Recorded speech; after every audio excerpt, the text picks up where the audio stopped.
We got Alex Volkanovski here on the program. He's going to be taking on Chad Mendes at UFC 232 on December 29th. Alex, how are you this morning? I'm very good. I'm very good. Thanks for having me. No problem. It's great to talk to you, man. And this is a huge fight. But before we talk about that, I wanted to get your reaction. We had another fight that took place this past weekend that everyone's talking about, the Chuck Liddell-Tito Ortiz fight. Did you watch the fight? And if so, what was your reaction? I did watch the fight. You know, I'm a massive fan of Chuck Liddell. I've always loved him. Like he literally, he was my all-time favorite fighter growing up. He's pretty much what got me, right into MMA.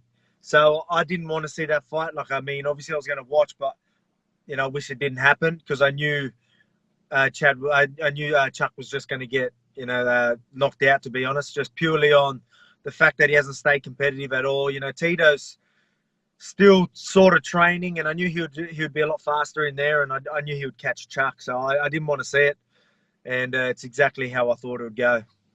Let's talk about your last fight, an impressive win over Darren Elkins. We know how tough Darren is, so to get that win was pretty impressive. I know you would have liked the finish, but were you happy with your performance in the fight? Yeah, I got to show a couple of other tools. I'm never really happy with my performance. I know I can do a lot better.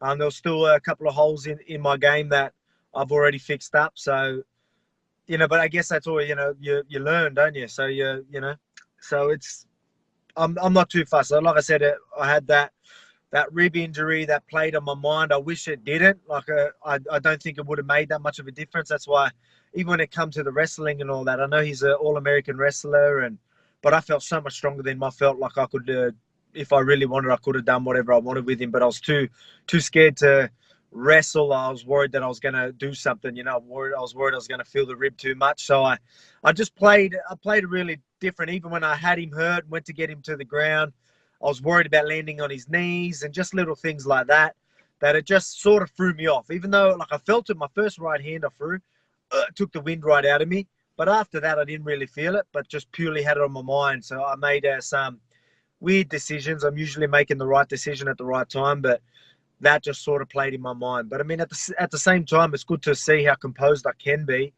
to even think like that, you know what I mean? Like a lot of people just have the adrenaline rush going and then just, I don't know, it'll hurt them, but wouldn't know what to do. They'll just sort of just brawl anyway. But I was composed enough to try and work around it.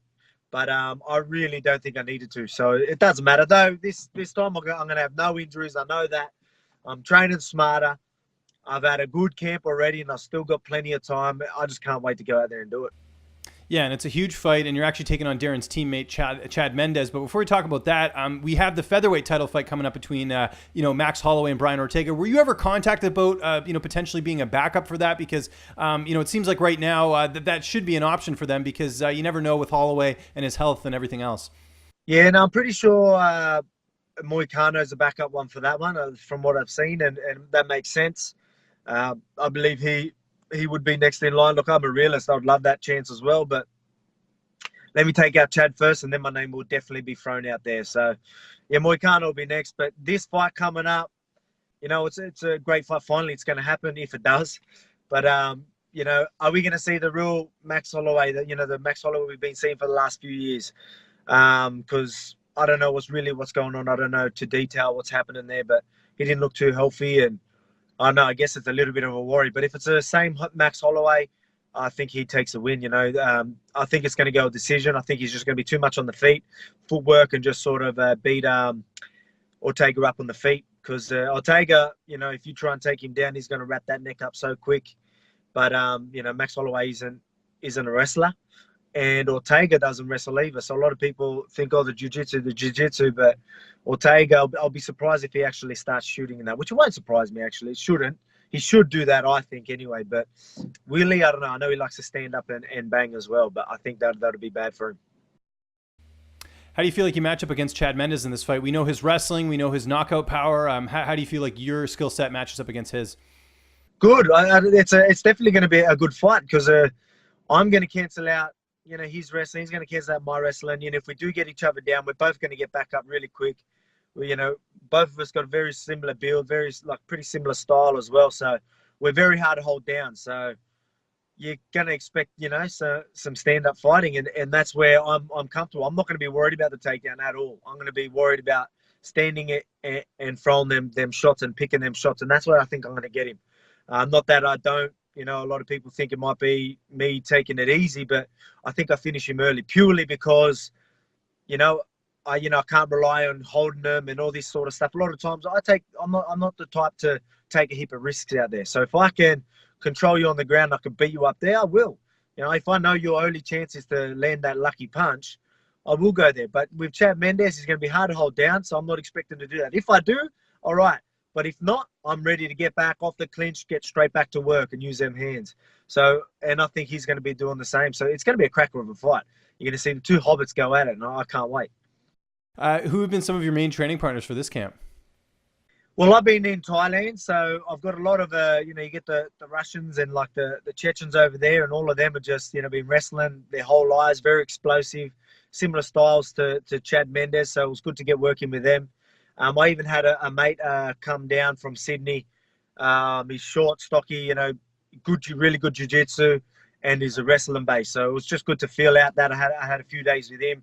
And then I go to New Zealand. So I'm at Adelaide. I'll be going to Adelaide for the UFC.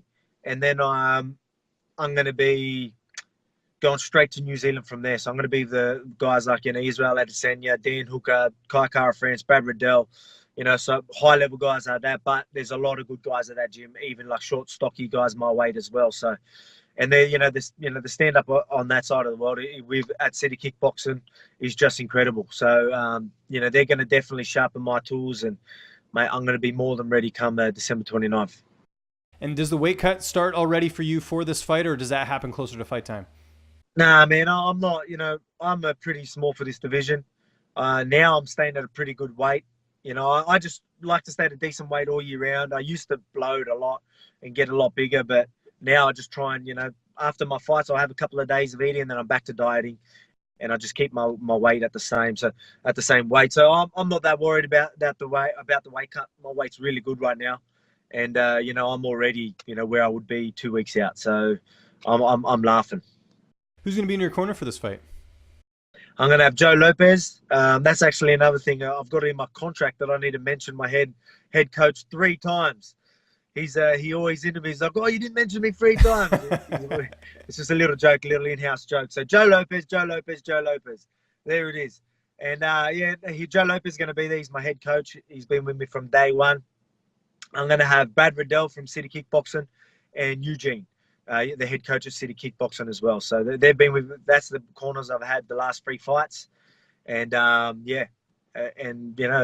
of my fights have been going, last 2 fights I think it was, and they've gone really well, so I'm not changing nothing. Do you think this fight gets you a title shot next? Because Mendes is a former title challenger. I know there's Jose Aldo, I know there's Moicano, but I imagine if you get an impressive performance here, you would be considered. 100% my name's going to be getting thrown out there. Whether, again, I'm a realist, and I believe that it should go by rankings and all this sort of stuff, but I know that's not how it works. So if I go out there and do what I'm planning on doing, my name's definitely going to get thrown out there, and I believe I'm going to get a real big push after this fight, and you watch everyone jump on board. Let's say Max Holloway wins on December 8th. How do you feel like you would match up against him if you guys had to fight? Really good. I believe I match up really good with him. He's very tall. A lot of people think, he's tall, he's got range and that, but he doesn't use his range. He loves staying in the pocket, working people, and, he grinds them out by using his hands. So he likes that sort of pocket fighting, and that's my world.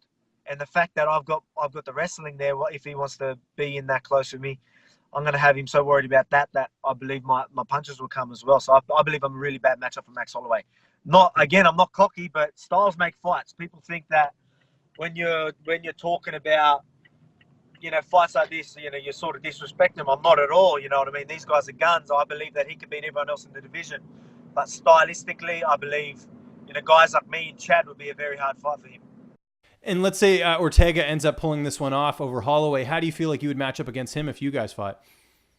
Again, good. He's I'd definitely be cautious of when I am going for takedowns. Like I said, he knows how to wrap up them necks. I wouldn't be scared to go on the ground with him. I'm very good when it comes to MMA grappling. I know where to put myself in positions where I will be all right. I know how to react when I'm in bad positions. So I won't be scared of doing that. But he likes his timing. He doesn't, use a heap of footwork. I wouldn't say he's one-dimensional with his striking, but he's all about timing and stuff like that. And I do very well against guys like that. When they're looking for the shots, they sort of go at my speed, and that's where I catch people off guard. So if people want to go at my speed and look for things, they'll be too busy looking at where the holes are, and then I'm going to be working my game, and then before they know it, the fight's over. Alex, this was awesome, man. I really appreciate you taking the time. I know you got to get to practice, so we'll let you get there and keep your eyes on the road. But in the meantime, man, where can people get a hold of you on social media? And if you have any sponsors or shout-outs, the floor is yours, man. No worries there. Thanks for having me. And I'm off to training. But at Alex Volkanovski, if you can get me on Twitter, give me a plug on Twitter, Instagram. Good lads. But I just want to give a shout out to my major sponsors. Southern Cross Industries, Unibet, and Muscle Meals.